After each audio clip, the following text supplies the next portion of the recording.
नमस्कार, आप देख रहे हैं पल्स 24 न्यूज। आपके साथ मैं हूं सुजल वर्मा। सहारनपुर के नांगल राजपूत गांव में किसानों ने तालाब की भूमि से अवैध कब्जा हटाने की मांग को लेकर धरना दिया। 18 अवैध कब्जाधारियों में से 14 के खिलाफ कार्रवाई की गई, जबकि 4 लोगों का कब्जा नहीं हटाने से किसान नाराज हैं। धरना स्थल पर प्रशासन ने किसानों को उठाने का प्रयास किया, जिसके बाद स्थिति और भी तनावपूर्ण हो गई। इस दौरान किसानों को कहना था कि उन्हें धरने की अनुमति नहीं दी गई, जबकि उन्होंने इस संबंध में सभी संबंधित अधिकारियों को सूचित किया था। एसडीएम संगीता राघव के नेतृत्व में पुलिस ने किसानों को धरना स्थल से हटा दिया और उनका खाने पीने का सामान भी एक तरफ कर दिया था। इससे किसानों में रोष फैल गया। किसानों ने अपनी आवाज उठाने के लिए फिर से तहसीलदार कार्यालय के बाहर एकत्रित होने का निर्णय लिया। भाकुया वेलफेयर फाउंडेशन की महिला प्रकोष्ठ की राष्ट्रीय अध्यक्ष ऋतु सैनी ने प्रशासन पर किसानों की आवाज दबाने का आरोप लगाया। उन्होंने सवाल उठाया कि जब 18 लोगों का कब्जा पाया गया तो 14 के खिलाफ बुलडोजर जैसी कार्रवाई और 4 के खिलाफ धारा 67 क्यों लागू की गई। तहसीलदार जसमेंद्र सिंह ने किसानों को आश्वस्त किया कि अतिक्रमण के खिलाफ कार्रवाई की जाएगी, लेकिन उन्होंने स्पष्ट किया कि पहले की कार्रवाई उनके समय में नहीं हुई थी। मेरा नाम ऋतु सैनी, भारतीय किसान यूनियन वेलफेयर राष्ट्रीय अध्यक्ष। आज यहाँ पर कुछ ज्ञापन देना था, आपके धरना प्रदर्शन कुछ करना था, क्या मैटर था? मैटर ये था, नागल राजपूताना गांव है, वहाँ पर एक तालाब है। तालाब पे जो मतलब कुछ लोगों ने अतिक्रमण किया हुआ था। अच्छा, जो कमजोर लोग थे उनका तो हटवा दिया, और 4 बंदे हैं जो जिसके 4 उनका अब तक नहीं, कहीं ना कहीं प्रशासन या सरकार की उसमें मिली भगत है। और जब किसान ने ये देखा कि कानून होना चाहिए, एक समान होना चाहिए, तब ये बंदे यहाँ आके बैठे। तो एसडीएम मैडम आई और आके जैसे ऐसे धुतकारा गया जैसे कि कोई वैल्यू हो ही ना। मतलब अगर किसान तहसील में नहीं आओगा, किसानों के लिए है, उसके लिए है, यहाँ पे प्रतिनिधि के लिए है, तो अगर वे यहाँ बैठ रहे और यहाँ बैठ के उनके साथ में ये व्यवहार सरकार की तरफ से हुआ तो बड़े शर्म की बात है, बड़े दुख की बात है। नहीं, आप उन्होंने कहना कि एकदम से धरने पर आ गए, उससे पहले कोई नहीं, हमने एलआईयू को सूचना दी और आज भी मेरी एलआईयू से बात हुई और मैंने तहसीलदार से 3-4 दिन पहले ये पहले अवगत करा दिया था। हम चाह रहे कि इसमें शांति हो, अगर कोई व्यवस्था तो ये शासन प्रशासन की होगी। अगर व्यवस्था में खराब हो रहे कुछ भी, किसान यहाँ आराम से बैठे थे। आके एसडीएम ने कहा कि किसकी इजाजत, पहली बात तो किसान को कहीं इजाजत की वो नहीं है, कहीं जरूरत नहीं है। ये बताओ कि यहाँ कोई आ नहीं सकता, तहसील में कहाँ लिखा हुआ है किसान नहीं आ सकते? मीटिंग जहाँ भी होगी तहसील में ही होगी।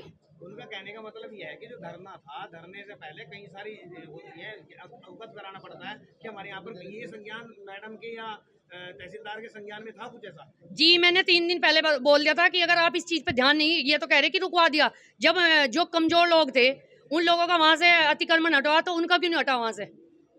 वो भी आपने फिर समान, मतलब कानून तो एक समान होना चाहिए ना, उसमें फेरबदल क्यों कर रहे? मेरे रिश्तेदार हैं सरकार के। क्या नाम है उनका? नाम तो यही बताओगे। देखो, तो अच्छा ये बताइए, अब आगे का क्या प्रकरण है? आगे का यही है, अगर हमारी बात सुनी जाती है ठीक है, नहीं तो हम डीएम के यहाँ पे घेराव करेंगे 3 दिन बाद। ये हमारी राष्ट्रीय अध्यक्ष जी हैं, जो उनसे भी बात हुई है हमारे पूरे संगठन से, और भीड़ भाड़ होगी, जो भी जिम्मेदारी होगी एसडीएम मैडम की होगी, क्योंकि हम व्यवस्था में कोई भी किसी किस्म की ये नहीं करना चाह रहे थे कि हमने कोई हंगामा करना। शांतिपूर्वक आए थे और हमने पहले यहाँ एलआईयू को 3 दिन पहले सूचना दे दी थी। सागर सैनी, भारतीय किसान यूनियन वेलफेयर फाउंडेशन राष्ट्रीय संरक्षण कैलासन महाराज जी व राष्ट्रीय अध्यक्ष सोमदास शर्मा जी, महिला राष्ट्रीय अध्यक्ष ऋतु सैनी जी। तो क्या मैटर हुआ? मामला सर ये है, गांव नागल राजपूत गंगो ब्लॉक में पड़ता है। तो उस मामले में हमने, हमारी मैडम है, इन्होंने तहसीलदार साहब को फ़ोन किया तो सूचना दी थी। तो हमने लेखपाल महोदय को फ़ोन किया तो लेखपाल महोदय फ़ोन ही नहीं उठाया। तो जैसे कि इन्होंने बात करवाने की कोशिश की, पता नहीं कितने फिरे हैं, ये जवाब दिया गया कि कितने फिरे हैं यहाँ। अगर हम बात भी रख रहे भाई क्या मामला हो गया, तो बात ही नहीं सुनी जा रही अधिकारी किलो। क्या मांगे थी? मांगे है जी, वहाँ से 18 जनों के कब्जा था, तो वहाँ से कब्जा में 14 जनों के तो बुलडोजर चलवा कर हटा दिए गए। 4 पर कर दी 76, यानी बता रहे थे तहसीलदार साहब 67 धारा में चला दिया। यानी कि जी बुलडोजर चल रहा तो सब घटने चाह, यानी कि किसी को बचाना हो तो उनको चला दो 76 में, जिनका चल रहे उनको तुड़वा दो, इनका जिन्हें बचाना उनका मुकदमा चला दो कोर्ट में, फिर नाम ले दो कोर्ट का। जिम मेरे 18 जने, 18 चोर है वहाँ, तो 18 के 18 का हटना चाहिए कब्जा। 14 का कैसे हटेगा? 14 को 4 को बचाने खातर कोर्ट में डाल दो, ये कहाँ का नियम है जी? फिर डालना था तो वे सब पर डालते, 18 का 18 का डालते, और जो सजा कोर्ट देती वो सबके लिए बराबर था।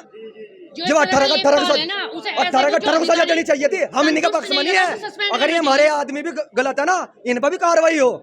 हम गलत नहीं। जो 76 धारा 118 में चलने चाह, गरीब आदमियों के मकान तोड़वा दिए गए ना, तो हम मुकदमे तो डरे। अगर मुकदमा करने चाहिए फांसी पे लटकाओ है जी। जिनके नाम बेकायदा भी कब्जे हैं, उनके नाम क्या है? कब्जे उनका नोटिस बताओ भैया, उनका नाम बता दो।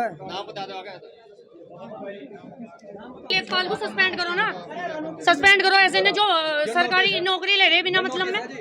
ये 4 जनों ने खत्तर कर दी, 76 100 धारा ये बचे रहे, 67 धारा ये बचे रहे, और जो 14 उनका तोड़वा दिए, बेचारे फिर हो जाएंगे। इन्हें हम चूस दिए हो जाओ, कोर्ट में चल रहा। तो कोर्ट उन 4 के लिए है, इनके 14 के लिए कोर्ट नहीं है का। इन्हें भी बचाते फिर इनके भी 76 में डालते थे। जो भाई तुम भी वकील करो, दूसरा पक्ष भी वकील करेगा, जो कोर्ट न्याय देगा वो न्याय होगा। उसमें ये भी सहमत थे, मैं भी सहमत थे। यो कहाँ का नियम है? 14 का हटवा दो, 4 का न्यायालय में घेर दो, तालाब पर चल रहा मामला। तो नियम तो सबके लिए बराबर बनाया गया होगा हिंदुस्तान में। एक तो योगी सरकार कह रही कि कब्जा मुक्त हो रहा, योगी सरकार कह रही है अगर किसी ने कब्जा कर रखा उसे मुक्त करा रहे। तो ये कौन सा है? कुछ के साथ में रिश्तेदारी नहीं बनी, कुछ के साथ में उत्पीड़न हो रहा उनका। ऐसा नहीं होना चाहिए। मतलब हमने वोट दी, खुली थी वोट भी हमने प्रधान मुख्यमंत्री बनाए और वोट देकर बनाए और आगे भी देंगे। लेकिन इनके विधायक इन चाह रहे सरकार ना हो, इनके विधायक ही चाह रहे कल को योगी जी की सरकार ना हो, गलत काम करवा के। एक किसान है, वोट दी होगी और सूचना भी दी होगी हमने, अपने आगे बैठने दो थे। चलो भाई मैडम कहती कि यहाँ तो भाई ये हटा लो, हम हटा लेते। अगर हम अपनी जीत बांटते हम जीत गलत थे। अगर तहसील में किसान अपनी बात नहीं रखना होगा और कहाँ होगा जी? सोचना नहीं है हमने, LIU को तो सोचना ना दी हो जी, हमारी गलती। साहब आपको सूचना दी गई थी, नहीं दी गई थी कि 7 तारीख तक अनिश्चितकालीन धरने बैठेंगे हम। सूचना तो इन्होंने दी होगी मैडम को कि किसान संगठन वाले आवेंगे यहाँ। देश और दुनिया की तमाम खबरों के लिए आप देखते रहे Pulse 24 न्यूज।